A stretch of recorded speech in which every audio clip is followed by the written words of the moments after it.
Good morning and welcome. My name is Olivier Schwab. I'm responsible for business engagement at the World Economic Forum. Very excited to be here. In my previous role at the forum, I managed our Technology Pioneers program, which is our way, or one of the ways in which at the forum we incorporate startups into our ecosystem. Today, we're going to talk about the initiative that we're launching here for the first time in Latin America, together with our partner, the IFC, where we've brought 50 startups from the region to participate in the meeting and interact with our members and partners and our constituents. It's the second time we're doing this. We started this partnership last year at our Middle East Summit in Jordan, where we brought also 50 to 100 startups. Just for the anecdote,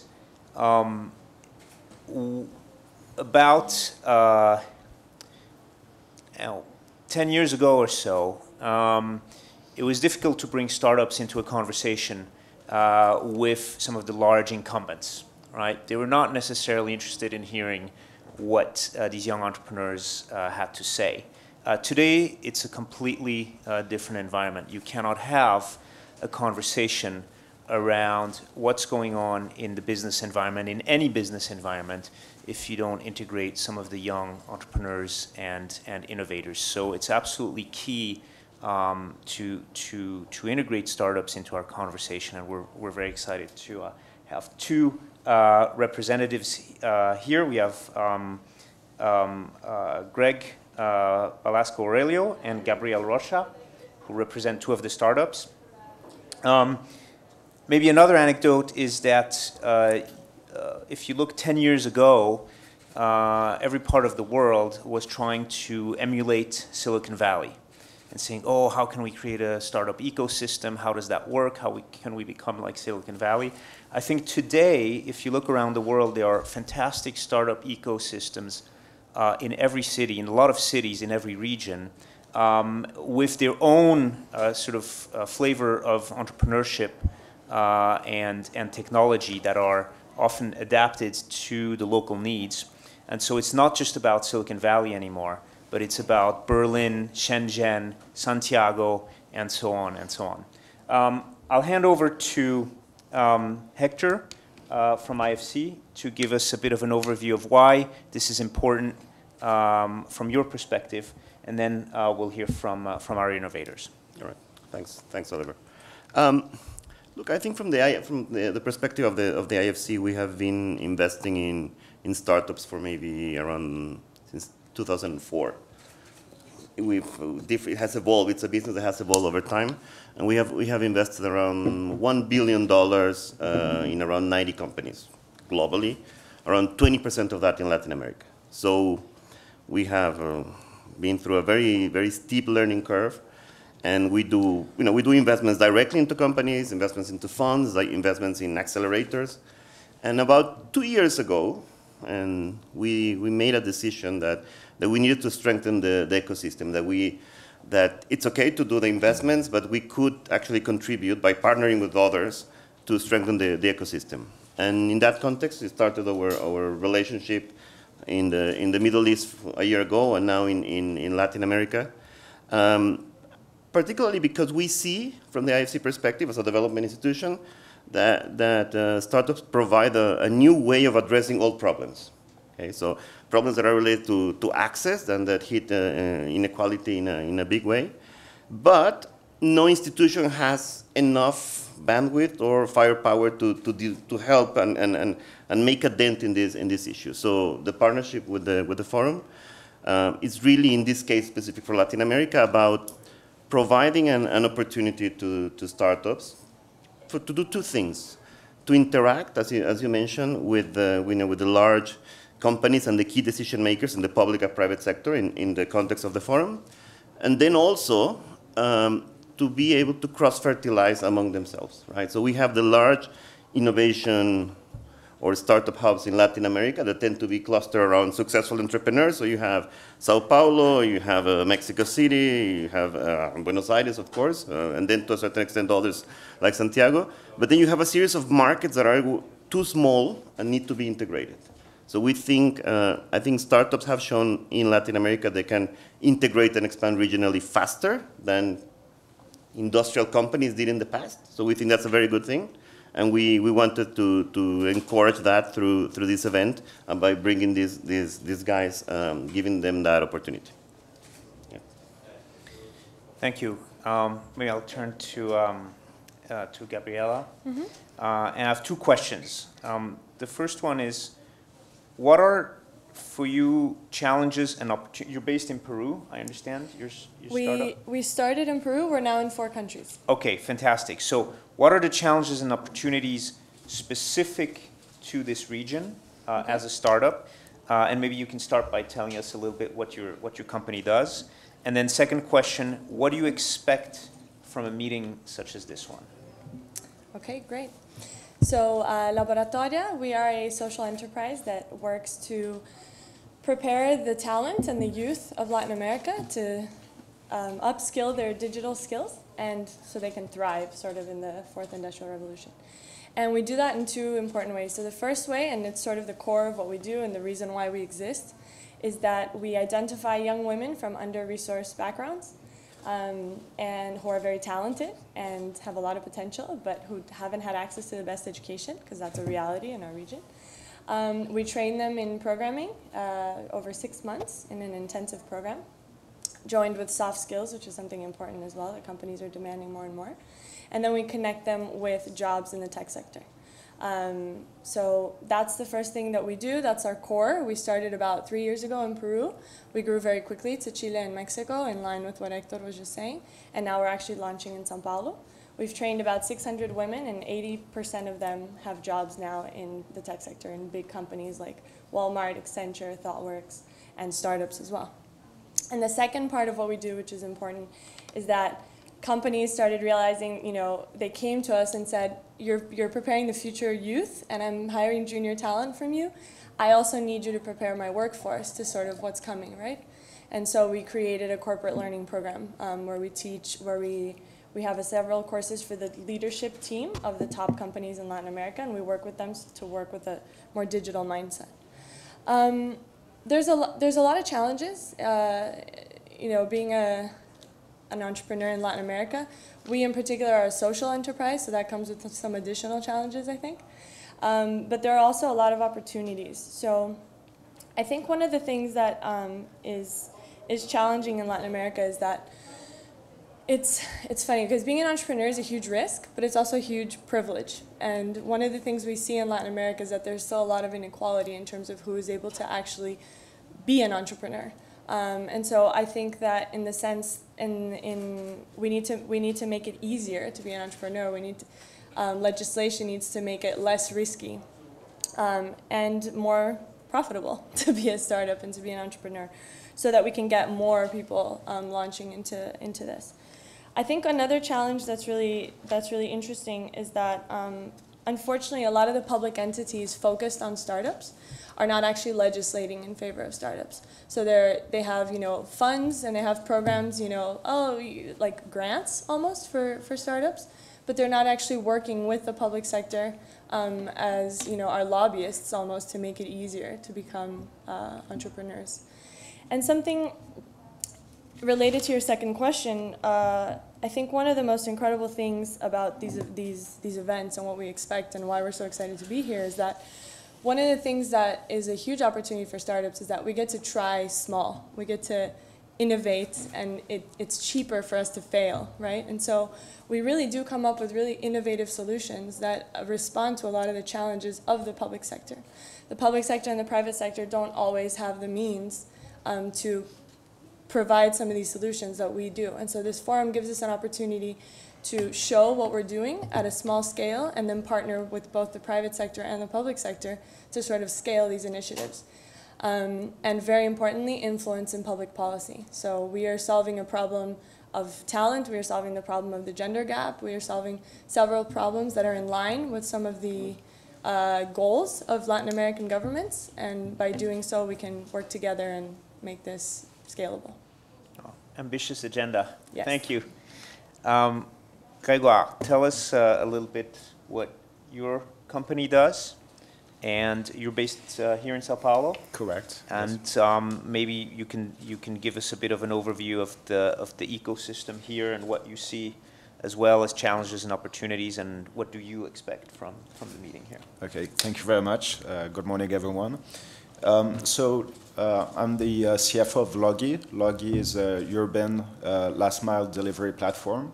It was started in 2013, basically solving a pretty simple use case, which was companies, individuals hiring motorbike couriers in order to get a document delivered, go to the notary to get some authentication, which is a use case which is like pretty common in Brazil because it's a very bureaucratic country, very paper-based. And we've evolved through time, basically, into delivering any type of small express, small packages on a same day or next day basis. So really our vision is to create for Brazil something akin to a FedEx, whereby you will be able to deliver small packages anywhere in Brazil, same day or next day. From our perspective, one of the biggest opportunities that we see in Latin America, but in Brazil specifically, we are only based in Brazil, and for the foreseeable future, we see ourselves mostly in Brazil, is that the logistics infrastructure is obviously known to be pretty deficient in Latin America. And this actually translates in businesses not being able to reach their end consumers. So that means, less growth, less business opportunities. That means a lot of new startups, a lot of the e-commerce ecosystem basically cannot grow. And what we see and what is our purpose into that is basically provide this infrastructure using new technologies and leveraging independent drivers throughout Brazil, basically to be able to create this express logistics operator of the future. So in terms of opportunities, we really see that this is not only an opportunity in logistics. We will provide the logistics infrastructure, but actually it's an opportunity for all Brazilian companies, small and large, and Brazilian startups, to actually be able to reach their consumers, broaden their client base, and even maybe international companies being able to reach better consumers in Brazil. So we believe that solving a very specific question actually in the economic ecosystem will actually provide a much bigger benefit to the rest of the economy. In terms of challenges, I will agree a lot with what Gabriela said. I think there's in Latin America, and Brazil specifically, a lot of talk publicly about creating the right ecosystem for startups. A lot of programs, acceleration programs, some funding, actually some public funding going into early stage startups. But on the other side, you see basically a legal and political system that creates all the possible hurdles to newcomers and actually protecting a lot of incumbents, older business models. So as a startup, you really have to be able to structure yourself correctly, bring up the right partners, as investors, in order to make sure that first you'll be able to grow sufficiently quickly to have the muscles basically to be able to have these public policy discussions at a reasonably early stage, and making sure that your business model is being understood, makes sense, and actually the regulating entities do understand that you're doing this, adding productivity to the economy, and that like your success will make basically the country better for everyone. So I think this is one of the biggest challenge in Latin America, and this is something from a public policy matter that, you know, if it evolves, this I think is something that will help a lot new startups come to the market. And in terms of this event, you know, I think it is very important for us to bring our vision to the broader audience possible.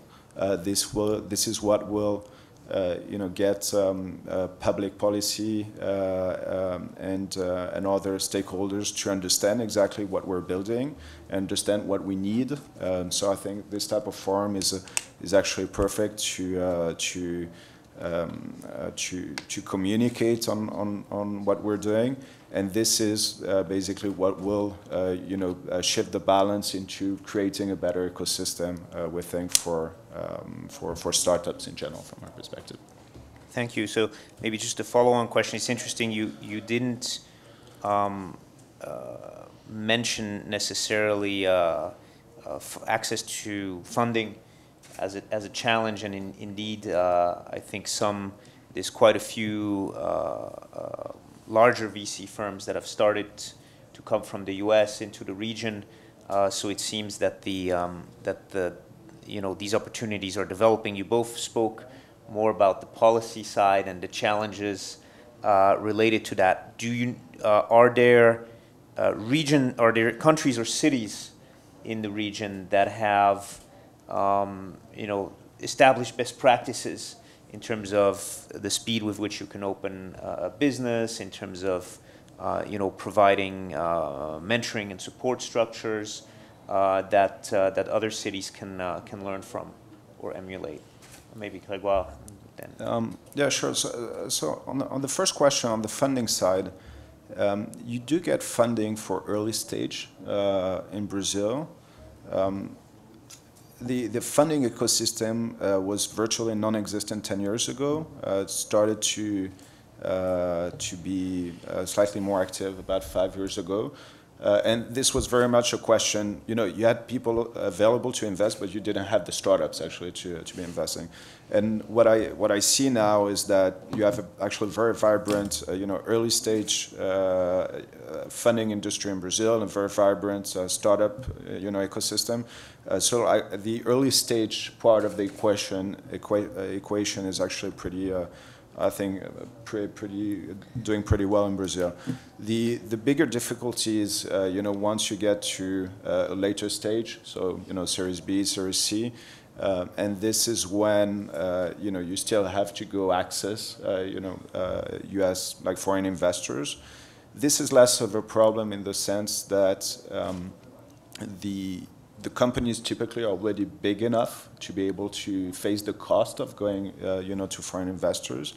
But on the other side, you know, there's an education part of, you know, foreign investors learning about Brazil, understanding the challenges of dealing with Latin America. So, you know, there's a part of iteration, but we do have access to capital. In our case, IFC invested into Loggi last year, and was actually key in providing us capital, you know, in that later stage growth.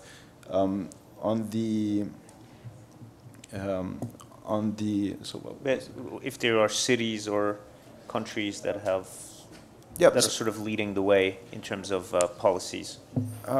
Yes, so in terms of policies and ecosystem, you know, the state of São Paulo is definitely a very good environment for startups. The state of São Paulo has tried to simplify a lot their business opening processes. And we see it. We have branches in several different states around Brazil, and it's way easier to do stuff in São Paulo than in the rest of Brazil. Still complex, but you know, there's opportunity, but much better. And also, I think what makes a huge difference in our case is like the state of São Paulo has some really great universities. So in terms of attracting talent, you have a lot of very good engineering talent. São Paulo also being like a global city, you know, with really good amenities, we're able actually to recruit talents from Europe and from the US to come to Brazil. Usually it's like Brazilians who have been living abroad who are willing to come back to Brazil to help actually, you know, build a business with very good prospects. So. Oh, great. Gabriela? Yeah, so I think to answer your second question, I think there are obviously a lot of best practices. I think I like what you mentioned in the beginning, how we need to start we need to start innovating ourselves and not, you know, looking to others first. And so I think there are some countries who are doing it a Latin American way that's working. I think we're very far from actually you know, making it so that it is actually easier to be an entrepreneur and to have a startup. So in Mexico, for example, some of the initiatives that they've done has really, you know, been more for small, I don't know how to say this in English, like the difference between an entrepreneur and an empresario, like un pequeño empresario, where you have, you know, people in informal jobs, self-employed, and they're trying to get them to, you know, have formal startups. And so there's a lot of initiatives for them. There are grants, there's funding from the public sector, but it's very concentrated for a few, you know, small players. Something interesting in Peru and Chile, which are two of the other markets we're in, and I'm going to try to complement because I know Grégoire is talking a lot about Brazil. Peru and Chile, we actually got funding from the government, which is interesting because as a social enterprise, I think, like I mentioned earlier, part of what's interesting about what we do is that we solve a lot of the problems that the government's trying to solve. And so in Chile, when we started, Corfo was our main, you know, funder, and that was really important for us to be able to launch and get started and consolidate our model before growing. So I do think there are some initiatives, but I think there's still a long way to go in terms of making an ecosystem where it's not so risky, where taxes aren't so high for startups, where that doesn't become a burden, where if you fail, closing your company doesn't, you know, take 3 years.